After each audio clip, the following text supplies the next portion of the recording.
Muito bem, nós estamos aí na nossa saga, né? Não é uma novela, não é uma trilogia, mas estamos aí trabalhando na mensagem sobre habilidades e fraquezas. Aqui começamos há algumas semanas. Estamos falando sobre Pedro, o nosso personagem, que começamos falando sobre as dificuldades dele, né? Falamos sobre alguns passos que ele teve na sua queda. E na última semana em especial começamos a falar sobre a sua restauração. Na onde Pedro, do choro, não é, quando ele negou a Jesus, de como ele começou a ser restaurado, de como Deus começou a trabalhar em sua vida. E semana passada nós começamos a olhar um texto, e eu convido você a abrir sua Bíblia, em Lucas capítulo 22, versículo 61. Foi o texto que nós utilizamos, que no meio justamente toda essa situação de ele negar a Jesus, aconteceu algo ali que justamente nós paramos para poder observar as atitudes que fizeram com que Pedro fosse restaurado. A gente viu que Pedro negou a Jesus e nós estamos estudando pelo menos 3 atitudes que ajudaram com que Pedro fosse restaurado. Pensando um pouco na nossa vida, eu entendo que diversas vezes na nossa vida cristã, nem sempre nós estamos bem. Tem vezes que nós pecamos, tem vezes que nós estamos desanimados, tem vezes que nós temos lutas, dúvidas, problemas com pessoas. E o que eu percebo com Pedro é que ele é um humano igual a gente. Não é um super-homem, mas é um cristão igual a nós.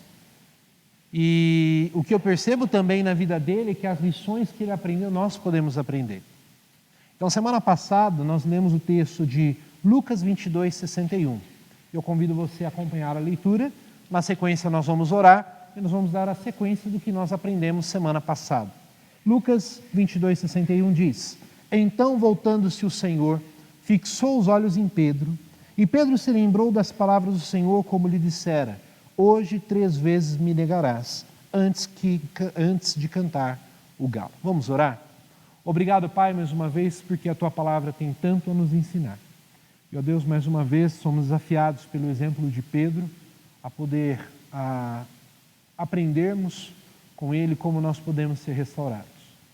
Eu não conheço o coração nem a vida de cada um que está aqui, mas, ó Deus, eu sei que muitos de nós temos passado por grandes lutas e pensamos em parar ou desistir, mas que realmente o exemplo dele e as lições possam fixar em nossos corações e que nos animem a poder cada vez mais voltar para o Senhor e podemos prosseguir em nossa caminhada cristã. Obrigado, Deus, pela sua palavra e que ela nos ensine e que eu seja somente um instrumento do Senhor. Nós louvamos e agradecemos o nome de Jesus. Amém. Então, quando nós vimos aqui, então, a primeira atitude de Pedro que ele teve, ele foi sensível ao que Jesus queria lhe ensinar.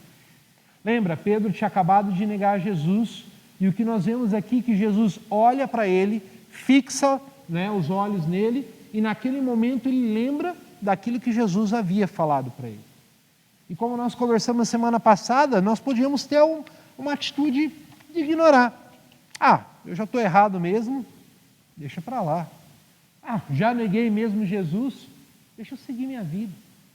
Mas o que a gente percebe é justamente que aquele olhar de Jesus penetrou o seu coração e como nós vimos lá num texto paralelo em Marcos, ele caiu em si.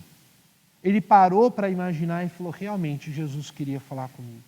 Jesus realmente queria me ensinar. E semana passada, em as aplicações que nós vimos, a primeira é que Deus fala ou olha com cada um de nós. E primeiro é uma bênção, por quê? A gente sabe que a gente não está sozinho. Então, se você tiver problemas, posso contar com Deus. Né? Se eu estiver desanimado, poxa, Deus, eu sei que o Senhor está olhando para mim. Mas todos me abandonaram, pastor.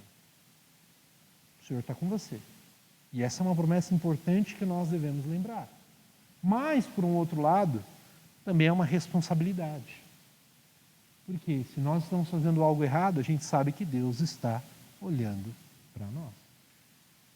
E a nossa atitude deve ser de poder avaliar isso e tomar uma atitude.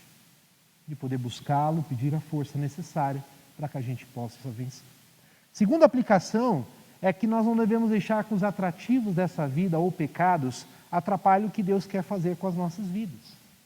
Pedro, naquela situação, justamente, né, pela vergonha, pelo medo, acabou negando Jesus. Tinham muitas pessoas ali.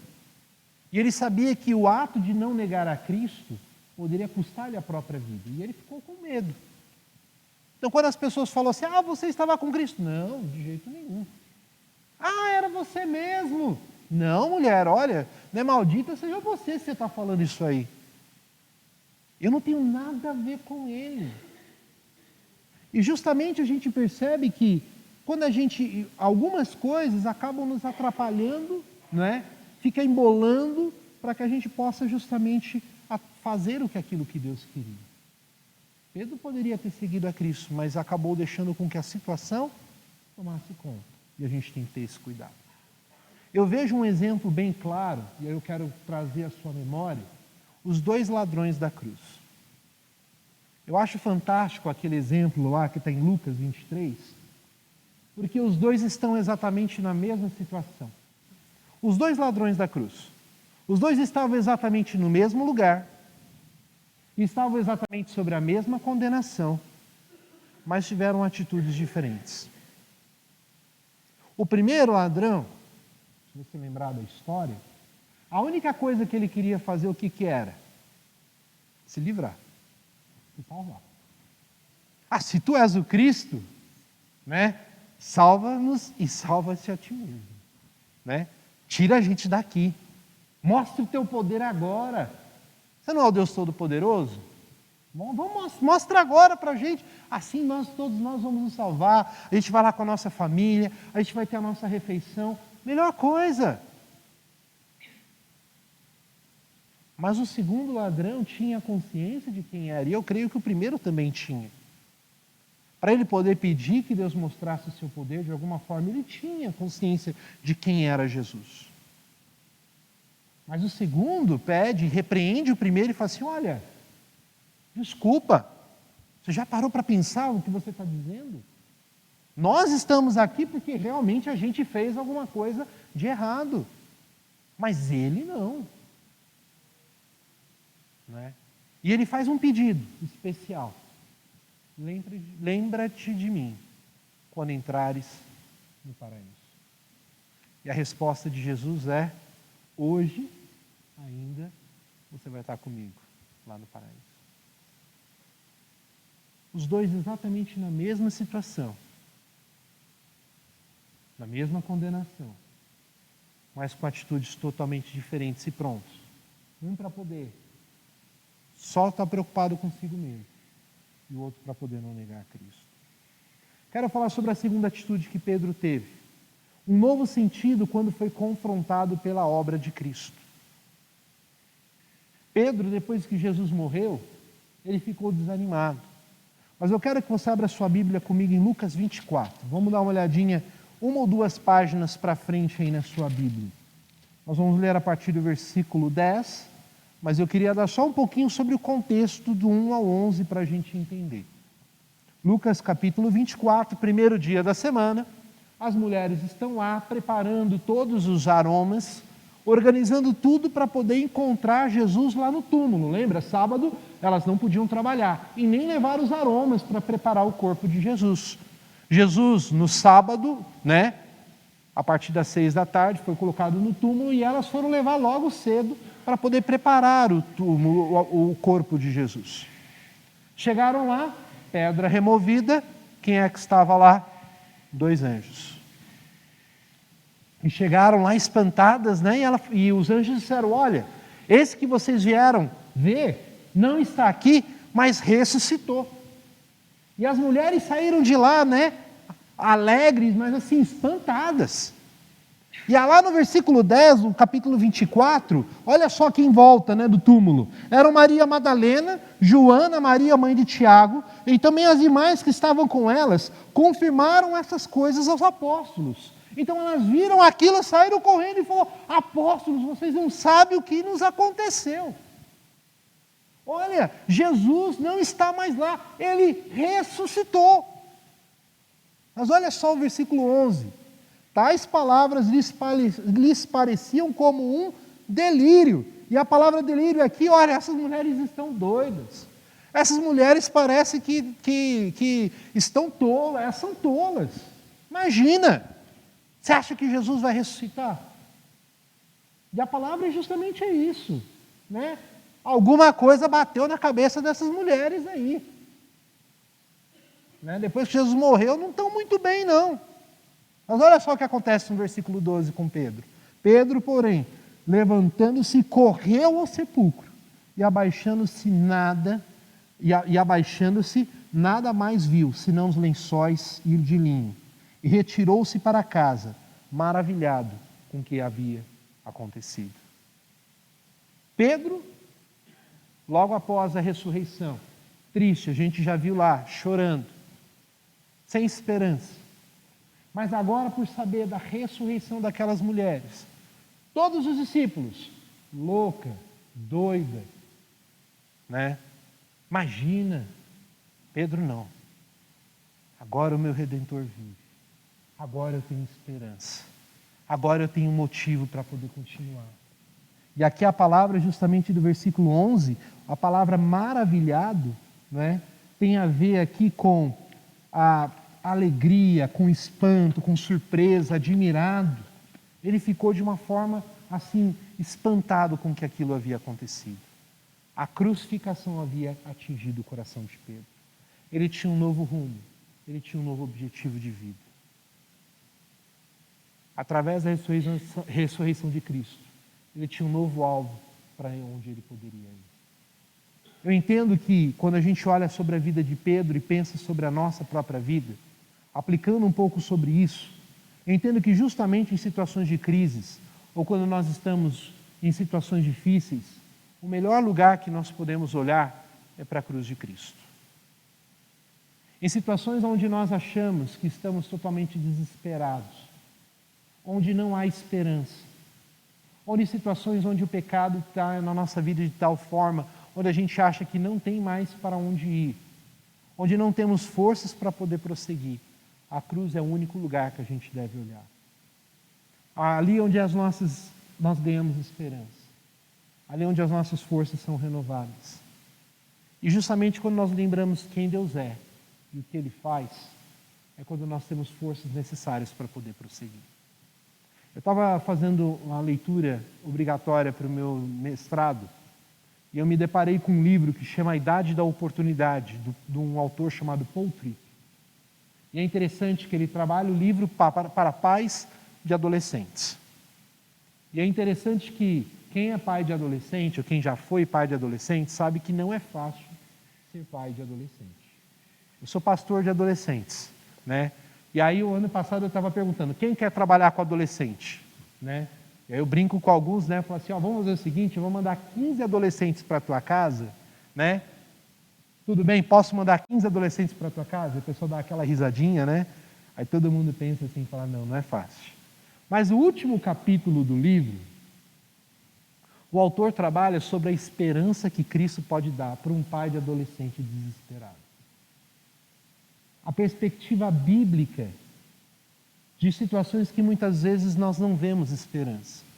E eu queria ler esse trecho, porque eu acho que em momentos quando nós não estamos bem, a gente precisa lembrar do que Deus fala sobre ele e qual a perspectiva que a gente precisa ter. E diz o seguinte, nós não estamos sozinhos. Deus é auxílio sempre presente em tempo de tribulação. Ele atua em toda situação, local e relacionamento para realizar o que é bom. Ele opera poderosamente em nós para realizar coisas que são maiores do que tudo que podemos pedir ou imaginar. Nós não precisamos ter medo das nossas fraquezas, porque a sua graça é suficiente e a sua força é aperfeiçoada quando nós somos fracos. Tudo que nós precisamos para fazer a vontade de Deus já nos foi dado em Cristo. Deus prometeu dar-nos sabedoria sem favoritismo. Ele é gracioso e justo para nos perdoar e nos purificar de toda injustiça. Por causa da obra vitoriosa em Cristo, o nosso trabalho em seu nome nunca é inútil. O dia vem em que essa luta terminará e não haverá mais pecado ou dor. É um texto que nos faz pensar sobre a obra de Cristo e o que Ele conquistou para nós na cruz. E quando a gente não tem perspectiva nenhuma, quando a gente está tão desanimado que acha é melhor desistir, a gente pensa nessas palavras que nos pensa que Deus é sempre auxílio presente no meio da tribulação. Nos lembra que um dia toda a luta e toda a dor e todo o pecado um dia não vai mais existir. E aí a gente tem força para poder prosseguir. E quando a gente vê a situação de Pedro, quando ele se encontra com a perspectiva da ressurreição, o ânimo dele é redobrado para ele poder continuar. Então eu não sei qual é a sua situação nessa noite. Eu não sei o que está acontecendo com a tua vida, mas talvez você está tão desanimado que a última coisa que você está pensando talvez é em buscar a Deus. E aí mais uma vez eu quero te dizer, olhe para o Senhor. Busque o Senhor. Aprenda quem Ele é. Observe os atributos dele. Veja como Ele já trabalhou no passado e como Ele continua trabalhando na tua vida. Veja a forma grandiosa da mão dele, de como já agiu e continua agindo. No próximo devocional de domingo tem 4 ou 5 perguntas sobre gratidão, que são importantes para que a gente possa parar para pensar. Quem Deus é? Quais são os atributos de Deus que você consegue perceber na tua vida? Deus é santo, Deus é onipotente, Deus é onipresente, Deus é amor. E tudo isso tem a ver com a nossa vida, porque tudo isso é derramado em nós. Quais são as bênçãos materiais que Deus tem dado para você? Tá frio, não tá? Mas eu estou vendo todo mundo aqui com uma blusinha, mesmo que talvez não está esquentando tanto quanto a gente quer. Mas é bom ter uma blusinha que pode nos esquentar, não é? Uma casinha que a gente pode ir. Uma comidinha que dá para esquentar no micro-ondas, né? Quem não sabe fazer comida. Uma igreja que a gente consegue se reunir. Tantas coisas que Deus tem nos dado. E é esse Deus que cuida da gente. Quando nós encontramos a cruz de Cristo, ela nos dá esperança. Foi assim com Pedro e assim conosco. E eu quero ir para a última. A terceira atitude que Pedro teve quando ele encontrou Jesus foi lembrar o propósito da sua vida. Pedro ainda, infelizmente, desanimou mais uma vez. A gente não sabe exatamente o tempo que aconteceu. Ele viu a ressurreição, viu que Jesus não estava lá. Mas por algum motivo, lá eu quero convidar você a abrir sua Bíblia em Lucas 21, versículo 3. O que aconteceu? Lucas capítulo 21, versículo 3. Não, perdão, João 21, 3, não é Lucas. Estava estranho, eu falei, será que eu voltei para antes? Não, João 21, 3. Olha só o que aconteceu com Pedro. Lá no comecinho, João 21, 3, disse Simão Pedro, eu vou pescar. E a gente pensa, pescar tem a ver com descansar, né? Vai arejar a cabeça, mas aqui para Pedro tinha a ver com o quê? Esquece esse negócio. Quero saber mais de Jesus não, gente. Negócio de Jesus aí, ó. Eu vi que ele morreu, eu já neguei ele, né? Já neguei ele. Eu sei que ele olhou para mim, mas não sei o que aconteceu. Eu vi lá no sepulcro, mas o cheirinho ainda não veio falar comigo. Sabendo uma coisa? Deixa esse negócio de ser pescador de homens para lá. Vamos seguir a nossa vida. E o texto diz que eles foram lá pescar. Só que parece que Pedro meio perdeu a mão. Parece que Pedro mesmo não sabia muito bem pescar. E Jesus aparece lá no meio da pesca. Né? E a pergunta mais ou menos é assim: e aí, como é que está o mar hoje? O mar está para peixe? Tem peixe aí para a gente poder fazer um lanchinho? E Pedro nem percebendo quem estava conversando com ele. Está mais ou menos, a gente não está pegando muita coisa. Então faz o seguinte, joga a rede lá do outro lado. E o texto parece-nos que João lembra lá do outro lado quem é. Jesus, eu já ouvi essa história. E Pedro lá fica caladinho. E na sequência do texto, Jesus chama dos versículos 15 ao 19. Pedro, vamos conversar um pouquinho? Vamos falar um pouco? Vamos bater um papo? E é esse texto que eu quero ler com você. Depois de terem comido, perguntou Jesus a Simão: Simão, filho de João, ama-me mais do que esses outros? E ele respondeu: sim, Senhor, tu sabes que eu te amo. E ele lhe disse: apacenta os meus cordeiros. Se Jesus te chamasse para poder conversar depois de você ter negado ele, como é que seria a sua atitude? Eu ficaria com medo, né? Aí eu vou tomar uma bronca de Jesus agora.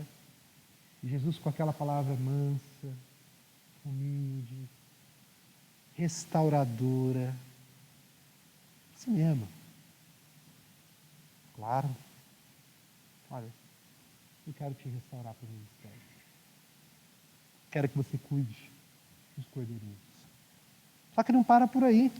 Tornou-lhe a perguntar pela segunda vez, versículo 16, Simão, filho de João, você me ama? Tu me amas? E ele respondeu, sim, Senhor, tu sabes que eu te amo.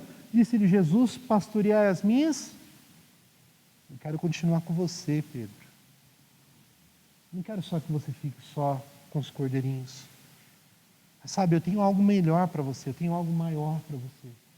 Eu quero que você continue crescendo. Eu tenho um ministério maior para você. Não tem a ver com pesca, mas tem a ver com pesca de homens. Mais uma vez, pela terceira vez, como 3 vezes ele havia negado, 3 vezes Jesus pergunta, Simão, filho de João, tu me amas? Pedro entristeceu-se. Eu acho que ele se lembrou. Porque pela terceira vez, por ter lhe dito pela terceira vez, tu me amas? E ele respondeu, Senhor, tu sabes todas as coisas. Tu sabes que eu te amo. Jesus lhe disse, apacentai as minhas ovelhas. Jesus queria restaurar Pedro para que ele pudesse ter um ministério verdadeiro. Jesus cuidou do coração dele para que ele pudesse servir. Pensando um pouco que tem algumas aplicações, a primeira verdade é que Deus nos dá oportunidades constantes para nós respondermos a Ele. Deus quer trabalhar em nossas vidas em diversas áreas para que a gente possa se colocar à disposição dEle.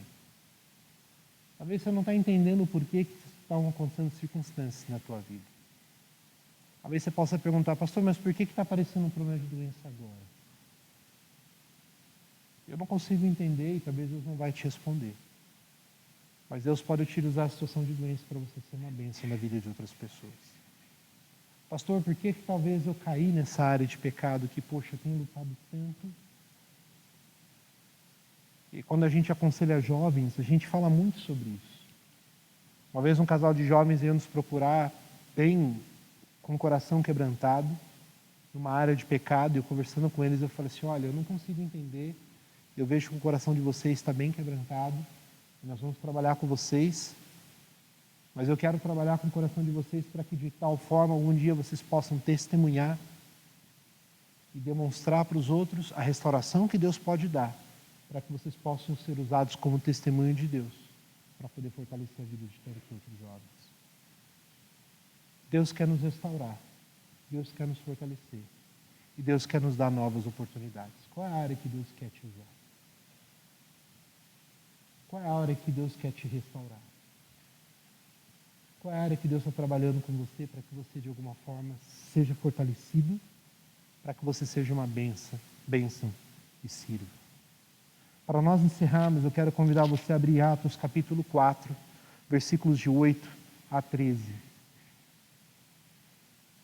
E aí é Pedro e João lá perante o Sinédrio. É Pedro restaurado, Pedro fortalecido, Pedro sendo usado por Deus de uma forma fantástica.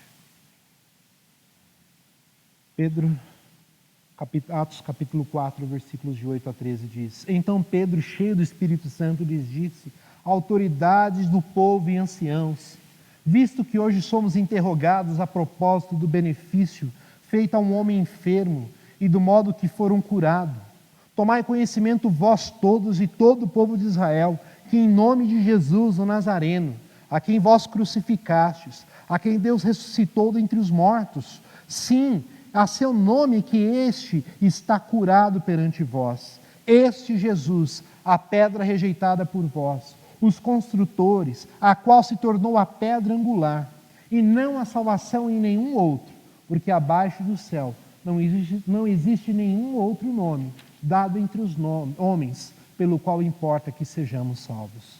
Ao verem a intrepidez de Pedro e João, e sabendo que eram homens iletrados e incultos, admiraram-se e reconheceram que haviam eles estado com Jesus.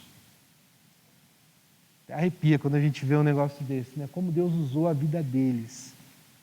E aí a gente começa a perceber o início da igreja, como Deus usou a vida deles. Por quê? Primeiro, eles estavam sensíveis ao que Jesus queria lhes ensinar.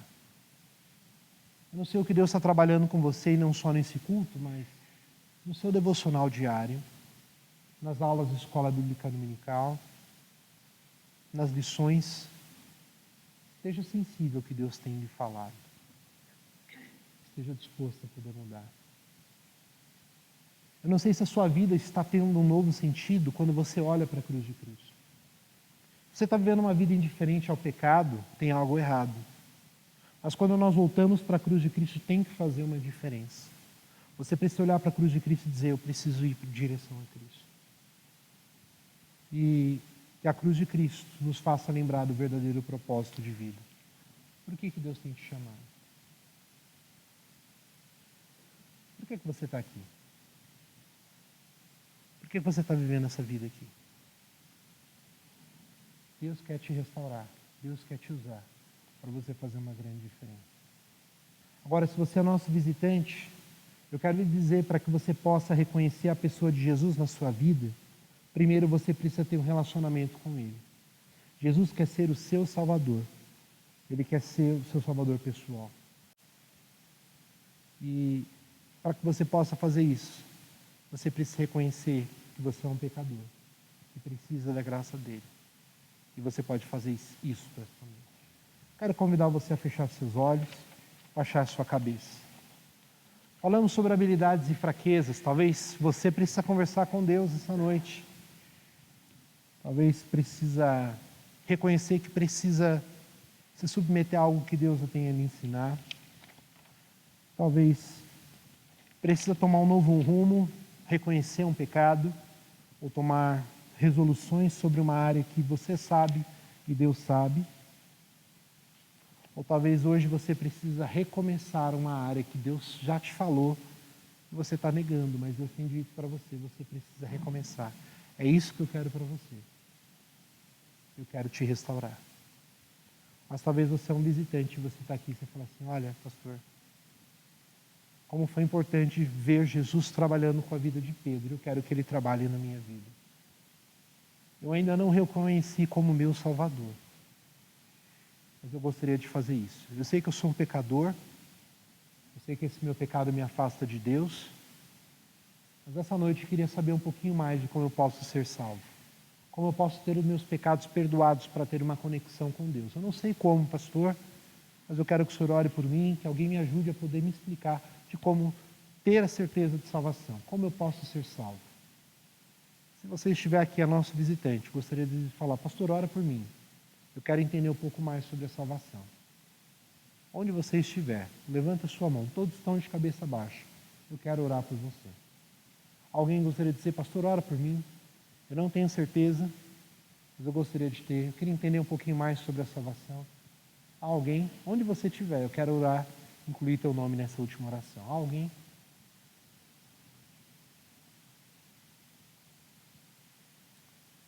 Obrigado, Pai, mais uma vez, porque o Senhor é um Deus bondoso e a tua misericórdia nos alcança e o teu amor. Ao ver o exemplo de Pedro e como o Senhor o usou, nos anima a poder também buscar o Senhor a cada dia e sabemos que somos alvos da tua misericórdia e do teu amor. Ajude-nos, ó Deus, a poder sermos restaurados sempre e lembrarmos que somos instrumentos nas tuas mãos e que o Senhor seja honrado e glorificado e que a gente possa lembrar que O Senhor é Deus, o Senhor quem pode usar nossas vidas. E que nessa igreja tenhamos sempre homens e mulheres buscando e olhando o Senhor e buscando a restauração e sendo instrumentos nas tuas mãos. Ajude-nos, ó Deus, a poder viver isso, não só aqui, mas em cada dia. E que, ó Deus, ao nos encontrarmos aqui novamente domingo, possamos adorar o Senhor, fazermos um culto de louvor que engrandeça o Senhor. E que o Senhor nos ajude nessa semana, nesse restante de semana, a poder, ó Deus, fazer a diferença onde nós estivermos. Obrigado, Deus, pelo que o Senhor tem feito por nós. Nos louvamos e agradecemos o nome de Jesus. Amém, Pai.